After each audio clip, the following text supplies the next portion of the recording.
students, I am your English teacher and today I am going to discuss with you second year English chapter number 8. The title of this chapter is China's Way to Progress, which is written by Galileo Santin.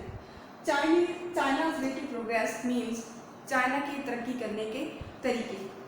Students, इस chapter में हम China ने किस तरह दुनिया में इतनी ज़्यादा शोहरत हासिल की, किस तरह उसने दुनिया में तरक्की हासिल की, इसके बारे में पढ़ेंगे. लेकिन उससे पहले मैं आपको बताना चाहूँगी कि चाइना जो है वो कहाँ वाक़ है और उसके पाकिस्तान के साथ ताल्लुकात कैसे हैं. सो स्टूडेंट्स, जैसे कि हम जानते हैं कि चाइना पाकिस्तान और इंडिया के शुमाल में वाक़ है और ये दुनिया का सबसे ज़्यादा मोस्ट पॉपुलेटेड मीन्स कि बहुत ज़्यादा आबादी या फिर गुंजान आबादी वाला इलाका है. दुनिया में सबसे ज़्यादा आबादी जो है वो चाइना में पाई जाती है. इसके अलावा अगर हम एरिया के पॉइंट ऑफ व्यू से देखें तो जो चाइना का एरिया है वो 96 लाख मुरबा किलोमीटर है. तो उस पॉइंट ऑफ व्यू से देखें तो ये दुनिया में तीसरा बड़ा मुल्क है. और अगर हम इकॉनमी के पॉइंट ऑफ व्यू से देखें तो अमेरिका के बाद दूसरी बड़ी इकॉनमी जो है पूरी दुनिया में वो चाइना ही है.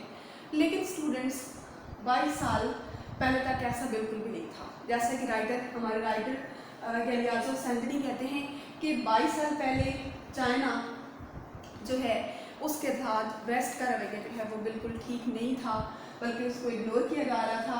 और इतना ज़्यादा इग्नोर किया जा रहा था कि चाइना को मतलब किसी ना इकोनॉमिकल पॉइंट ऑफ व्यू से ना कोई अहमियत दी जाती थी, ना ही पॉलिटिकल पॉइंट ऑफ व्यू से. तो यहाँ पे अगर हम देखें तो मैंने यहाँ पे मेंशन किया पॉलिटिकल एंड इकोनॉमिक आइसोलेशन तन्हाई को कहते हैं कि चाइना को पॉलिटिकल पॉइंट ऑफ व्यू से और इकोनॉमिकल पॉइंट ऑफ व्यू से जो है आइसोलेट कर दिया गया था, बिल्कुल तन्हा कर दिया गया था.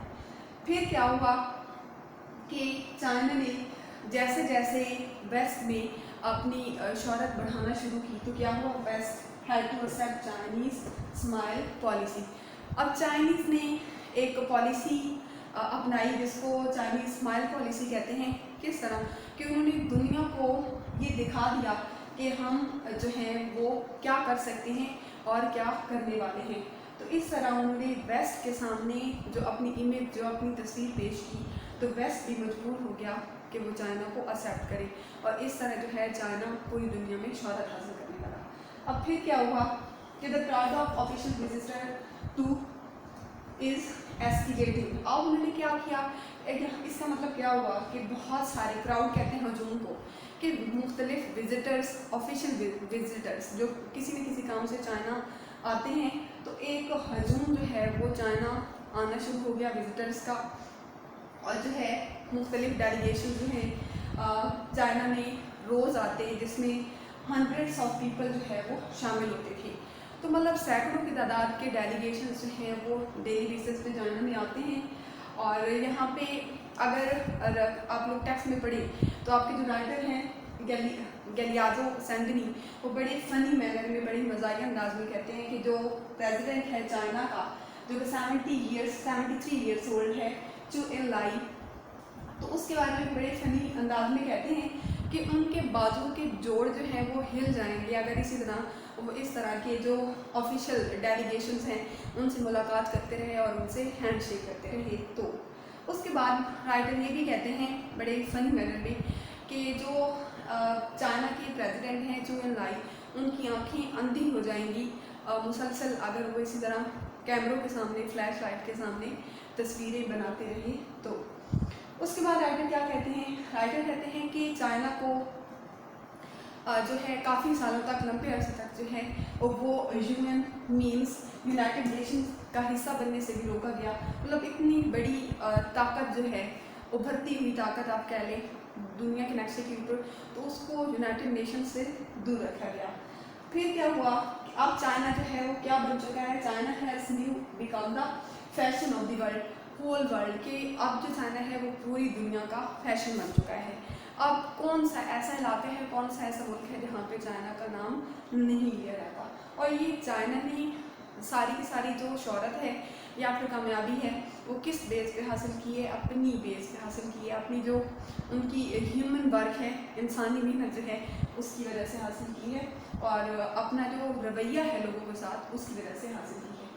आगे देखें رائٹر ہمیں کہتے ہیں کہ یہ جو چیپٹر ہے رائٹر نے اس چیپٹر کو 5 حصوں میں ڈیوائڈ کیا ہے اپنی ریسرچ کو جو انہوں نے چائنا کے بارے میں کی. پہلا پوائنٹ کون سا ہے؟ An exemplary social experiment. دوسری چیز کیا ہے؟ Decentralised economy.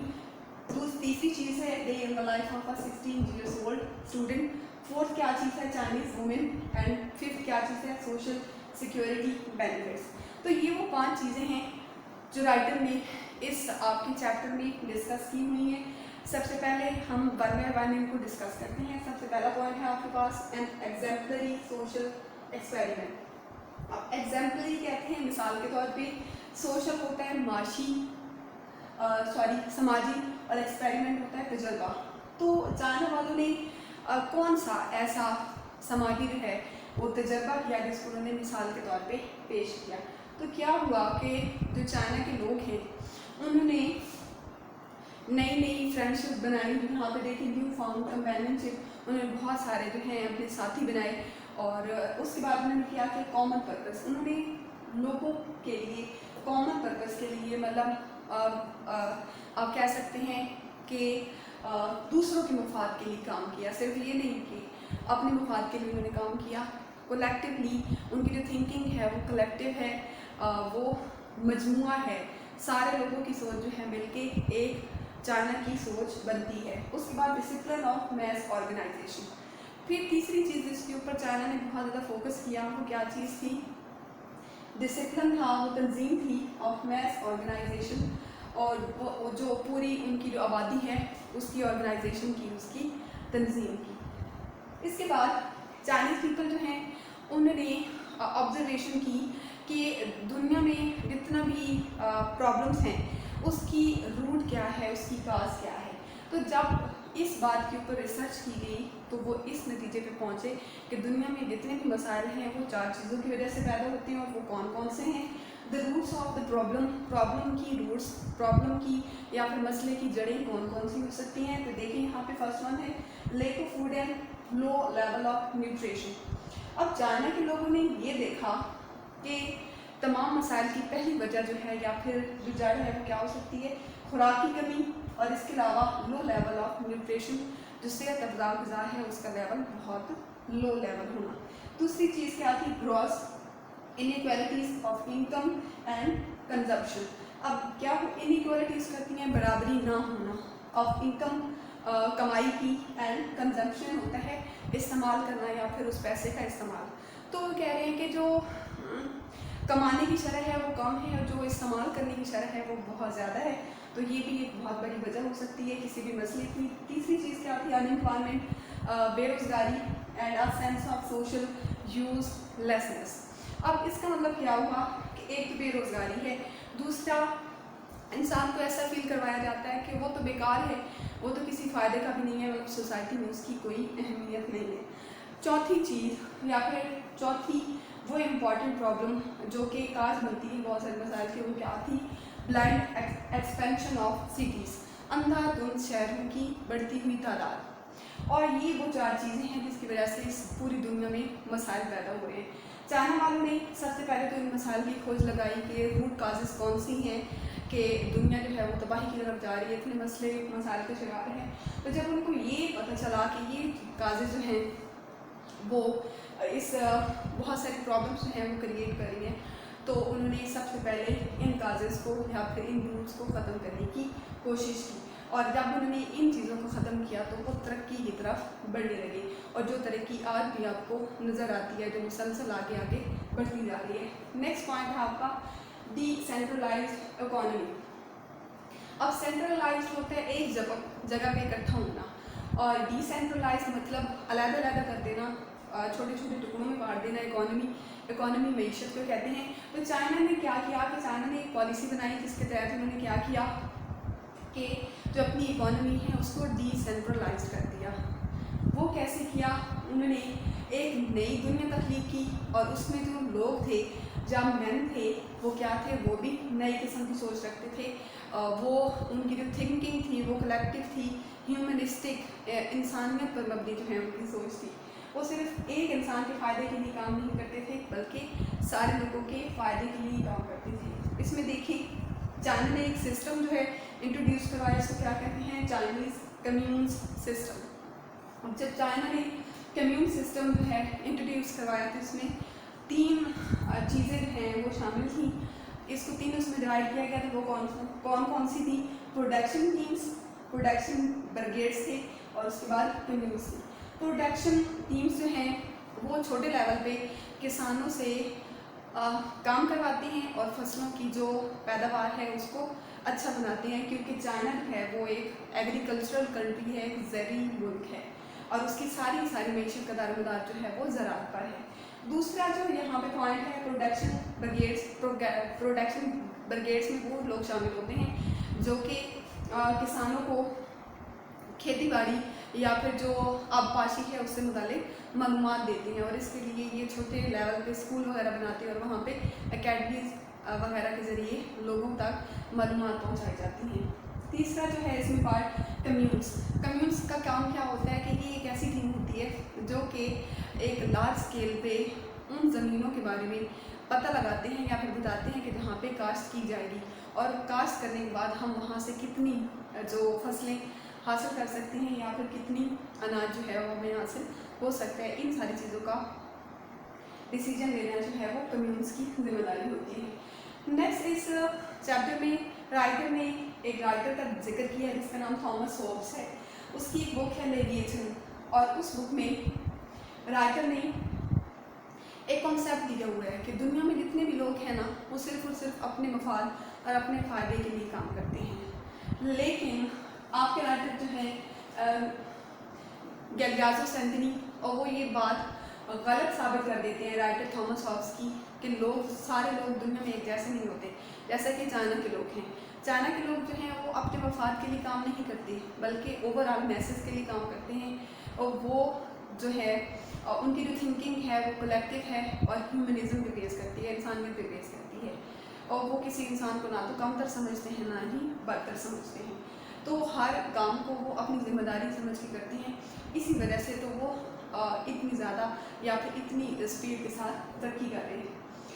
फिर क्या हुई, यहाँ पे राइटर ने एक जो है मैक्सिम कहते हैं कॉल को, और किसका कॉल है, चेयरमैन मैऊ जो है चाइना के चेयरमैन, उसका कॉल यहाँ पे मेंशन किया हुआ है। और वो कौन सा है, rely on to your own forces, कि अपनी ताकत के ऊपर रिलाई करें, इक्तफा करें, डिपेंड करें, कि ये नहीं कि हम दूसरों की जो मेहनत है उस पर अपना काम चलाना शुरू कर दें, बल्कि हमें अपने जो फोर्सेस हैं, हमारी अपनी ताकतें हैं या फिर हमारे पास जो ज़रा हैं उसी को इस्तेमाल करके हमें तरक्की की राह पे चलना चाहिए। तीसरा पॉइंट जो राइटर ने इस चैप्टर में डिस्कस किया वो क्या है, day in the life of a 16-year-old student, कि एक चाइना के स्टूडेंट का एक दिन जो है वो कैसा होता है, उसमें वो कौन कौन सी एक्टिविटीज़ परफॉर्म करता है, जो भी है। तो राइटर एक स्टूडेंट से मिले जो कि एक लड़की थी और उसका नाम है जीवन सोई। तो राइटर ने इसे डिटेल डिस्कशन की कि आप पूरे दिन में क्या क्या एक्टिविटीज़ जो है परफॉर्म करते हैं। तो उस लड़की ने बताया कि मैं सुबह 6 बजे उठती हूँ, 6 बजे उठने के बाद मैं कुछ घर के काम करती हूँ, उसके बाद मैं नाश्ता करती हूँ और फिर 8 बजे स्कूल चली जाती हूँ, और स्कूल का काम करके 11 बजे वहाँ से वापस आती हूँ और लंच ब्रेक के लिए घर में लंच किया, थोड़ा रेस्ट किया, और उसके बाद दोबारा से 1:30 बजे जो है वो दोबारा से स्कूल चली जाती हूँ, और वहाँ पे मैं 3 बजे तक रहती हूँ, और ज़्यादा जो होमवर्क है वो मैं स्कूल में बैठ के कर लेती हूँ। इसके अलावा जब मैं घर आती हूँ तो कुछ जो स्कूल वर्क है वो घर में भी कर लेती हूँ। इसके साथ साथ उस लड़की ने ये भी बताया कि मैं 4 बजे के बाद तकरीबन जो है वो न्यूज़पेपर पढ़ती हूँ, रेडियो सुनती हूँ, ताकि जो पॉलिटिकल न्यूज़ हैं या फिर बाकी जो इम्पॉर्टेंट न्यूज़ हैं वो मुझे पता चल सके। और इसके बाद मैं अपनी फ्रेंड्स के साथ, हम उम्र लड़कियों और लड़कों के साथ बाहर खेलने भी जाती हूँ और उनके साथ टेबल टेनिस भी खेलती हूँ। तो ये थी एक स्टूडेंट की लाइफ जो कि राइटर ने यहाँ पे डिस्कस की हुई है चाइना के बच्चों के बारे में। तीसरी चीज़ यहाँ पे जो राइटर ने मेंशन किया वो क्या है, चाइनीज़ वुमेन, कि चाइना की जो औरतें हैं वो कैसे हैं, उनको कौन कौन से सोशल बेनिफिट्स हैं, समाजी फ़वाइद जो हैं वो हासिल हैं, और उनकी ज़िंदगी चाइना में कैसी है। तो राइटर ने ये डिस्कस किया हुआ है। तो राइटर कहते हैं कि जो पहली बार राइटर ने यहाँ पे डिस्कस किया है वो ये है, राइटर कहते हैं कि जो चाइना की वुमेन हैं, औरतें हैं, उनमें लेक ऑफ फेमिनिटी है, کہ ان میں نسوانیت کی کمی پائی جاتی ہے. وہ بیوٹی پروڈکٹس جو ہیں یوز نہیں کرتی, اور بالکل بھی موویز میں آپ لوگ دیکھیں تو ان کے کریکٹر جو ہیں وہ اتنے زیادہ اٹریکٹیو نہیں ہوتے. اس کے علاوہ عورتوں کو جہاں پہ معاشی یا پھر سماجی فوائد حاصل ہے وہ کون سے ہیں؟ تو ایک عورت جو ہے وہ دن میں 8 گھنٹے کام کرتی ہے. اس کے علاوہ اس کی جو ہاسپٹلائزیشن ہے اور میڈیکیشن ہے ٹوٹلی وہ بالکل فری ہے. اس کے علاوہ ان کے بچوں کے لیے کنڈر گارڈن کے اسکول بنائے گئے ہیں اور نرسریز بنائی گئی ہیں جہاں پہ وہ اپنے چھوٹے بچوں کو رکھ سکتی ہیں, اور وہ بھی فری ان کو مہیا کیا جاتا ہے. اس کے علاوہ کیا ہوتا ہے کہ ان کو 56 ڈیز کی چھٹیاں دی جاتی ہیں پے کے ساتھ, فل پے کے ساتھ, جب بچے کی ڈلیوری ہوتی ہے. اس کے علاوہ زچگی کے جتنے بھی اخراجات ہوتے ہیں وہ بھی جو ہے حکومت پے کرتی ہے. اس کے علاوہ جو چائنا کی وومن ہیں, عورتیں ہیں, وہ یہ کہتی ہیں کہ ہم مردوں کے ساتھ شانہ بشانہ کام کرتے ہیں کیونکہ ہم اس طرح خوشی حاصل کرتے ہیں, اور ہم دنیا کی عورتوں کو یہ پیغام دینا چاہتے ہیں کہ آپ لوگ بھی ہماری طرح کس طرح اپنی زندگی کو خوشحال بنا سکتے ہیں.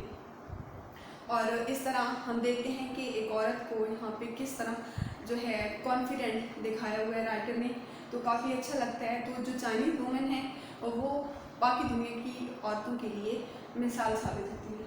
لاسٹ پوائنٹ یہاں پہ جو رائٹر نے ڈسکس کیا ہے وہ کون سا ہے؟ Social security benefits. اب سوشل کہتے ہیں سماجی, سیکیورٹی ہوتا ہے حفاظتی, بینیفٹس فوائد. تو سماجی حفاظت کے کون سے فوائد جو ہیں وہ چائنیز پیپل کو دیے گئے ہیں. تو اسٹوڈنٹس اگر ہم اس چیپٹر کو ڈیٹیل سے پڑھیں, غور سے پڑھیں, تو جو چیزیں ہمیں پتہ چلتی ہیں وہ یہ ہیں کہ جو یہاں پہ چائنا میں میل ورکرز ہیں وہ 60 سال کی عمر تک کام کر سکتے ہیں, اس کے بعد ان کو ریٹائرمنٹ دی جاتی ہے. اس کے علاوہ جو عورتیں ہیں وہ 50 سال کی عمر تک کام کر سکتی ہیں, اس کے بعد ان کو ریٹائرمنٹ دی جاتی ہے. لیکن وہ خواتین جو کہ کلیریکل کام کرتی ہیں ان کو 55 ایئرس تک بھی کام کرنے کی اجازت حاصل ہے وہاں پہ.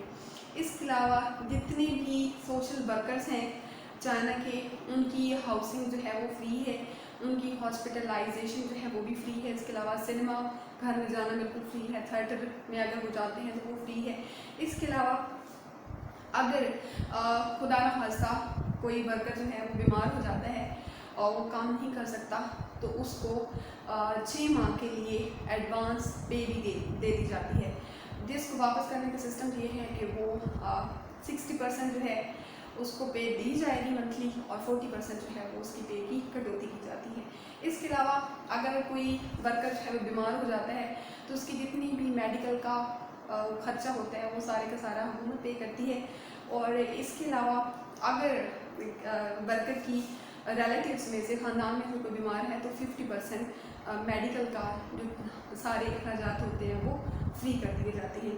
اس کے علاوہ بھی اور بہت سارے بینیفٹس ہیں جو ان کو دیے گئے ہیں. اور جو چائنا کے لوگ ہیں وہ آپ کیا کہہ سکتے ہیں کہ کوآپریشن کے ساتھ کام کرتے ہیں, وہ باہمی تعاون کے ساتھ کام کرتے ہیں اور اپنا ایک دوسرے کا پوری طور پہ ساتھ دیتے ہیں.